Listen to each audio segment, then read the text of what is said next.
दंगे फसाद होते हैं बंबई में, 1500 मुसलमान का कत्ल होता है। मोर देन 90-95% जिनका कत्ल होता है मुसलमान होते हैं। 1800 से ज्यादा घायल होते हैं बॉम्बे राइट्स में।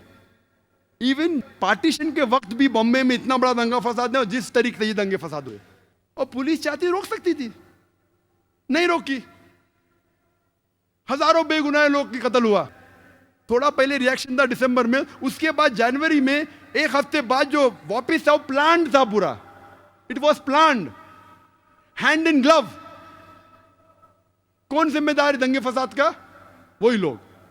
नंबर 1 ऑपोजिशन पॉलिटिशियन, जो लोग ने बाबरी मस्जिद में गैदरिंग की। नंबर 2 जो पॉलिटिशियन पावर में थे, उनने वो गैदरिंग को अलाउ किया, नहीं रोका वोट बैंक की वजह से। नंबर 3 आम जनता, आम जनता को बहकाया गया कि लूट मार करो। आम जनता, मेरे नजदीक इस हिंदुस्तान में आम हिंदुस्तानी, आम हिंदू, आम मुस्लिम एक दूसरे से मोहब्बत करता है।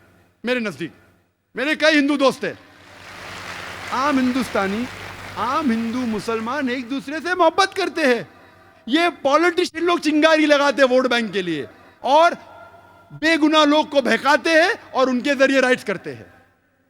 हम आम जनता हिंदुस्तान की इन पॉलिटिशियन के बहकावे में नहीं आना चाहिए। नंबर 3 रिस्पॉन्सिबल आम जनता, जो बेवकूफ बन जाती है। नंबर 4 पुलिस, जो रोक सकती थी नहीं रोकी। जो लोग रोकना चाहते थे भी नहीं रोक सकते। क्यों? उनका ट्रांसफर हो जाएगा। जब इतने मुसलमान मरे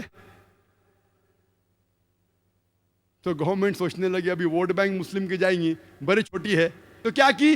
1 जज कमीशन, श्री कृष्ण कमीशन को अपॉइंट किया। भाई डरो मत, जो भी जिम्मेदार है वो गिरफ्तार होंगे। और कायम करते 1 जज कमीशन श्री बी.एन. कृष्ण को, श्री बी.एन. श्री कृष्ण को श्री कृष्णा कमीशन। और मुझे कहना पड़ेगा बिलाशुबा कि जस्टिस श्री कृष्णा वो एक डिवाउट हिंदू है, हिंदू धर्म का पालन करते हैं, लेकिन साथ साथ वो एक जस्ट और अपराइट इंसान है। साथ साथ वो एक ईमानदार और अदल के इंसान है, नागरिक है। हमें गर्व है उसके ऊपर। जस्टिस श्री कृष्णा अकेला 1 मैन कमीशन, वो क्या करता है? वो तहकीक करने लगता है कि जिम्मेदार कौन है। रिपोर्ट बनाते 2 वॉल्यूम में। पहले वॉल्यूम में कहां हमले हुए, क्यों हुए, क्या। दूसरे वॉल्यूम में कौन कौन जिम्मेदार थे। श्री कृष्णा कहते हैं, जस्टिस श्री कृष्ण, मैं नहीं कह रहा हूं, जस्टिस श्री कृष्णा कहते हैं कि ये राइट्स के जिम्मेदार, it was pre planned by the opposition politicians of Maharashtra. अपने रिपोर्ट में लिखते हैं नंबर 1 रिस्पॉन्सिबल शिवसेना बाल ठाकरे। मैं नहीं कह रहा हूं, श्री कृष्णा के, justice Shri Krishna. Number 2 the politicians in power, they could have stopped it. जो पॉलिटिशियंस पावर में थे वो रोक सकते थे, लेकिन नहीं रोका। नाम लिख के कहता है, माशाल्लाह, गट्स है उसके पास, हिम्मत है उसके पास, जस्टिस श्री कृष्णा। मैं उसको कांग्रेचुलेट करता हूं, अकेला मैन। मैंने कोशिश किया कि आज उनको स्टेज के ऊपर चीफ गेस्ट जैसा बनाऊं, लेकिन मैंने दावत बहुत लेट दी। और कोई जस्टिस को भी कोशिश की, लेकिन लेट मुझे ध्यान आया कि एक को चीफ गेस्ट बना सकते थे। कई प्रोग्राम में काफी जस्टिस आ चुके हैं।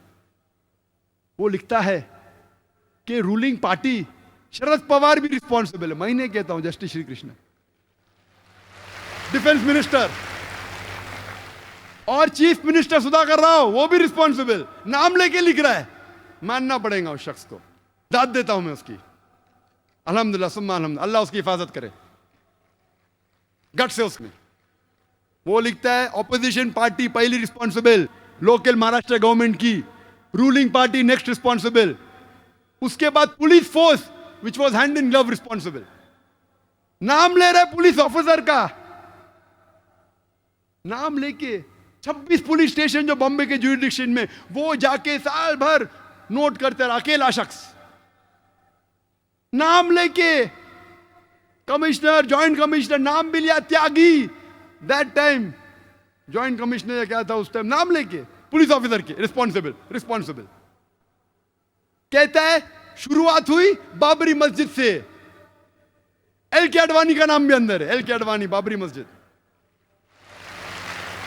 नाम लेते हुए।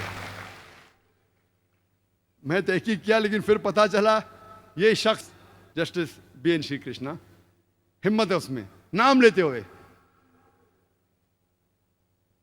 तो हम जानते हैं ये वजह कि इसके जिम्मेदार नंबर 1 है पॉलिटिशियंस। इसीलिए हम मुसलमान को इंडियन जुडिशरी सिस्टम पे गर्व है, हमें फख्र है इंडियन जुडिशरी सिस्टम पे। हो सकता है कि पॉलिटिशियन हमें छोड़ देंगे, एक आम जो हिंदुस्तानी है, खुसूसन हम मुस्लिम, हम मुसलमान, चाहे पॉलिटिशियन हमें धोखा देंगे, चाहे कई बार पुलिस धोखा देंगी, लेकिन इंडियन जुडिशरी सिस्टम पे हमें गर्व है। और हम दुआ करते हैं अल्लाह से, क्या ये जुडिशरी सिस्टम को पॉलिटिशियन की भनक ना लगे, वरना खुदा इस देश को बचा सकता है।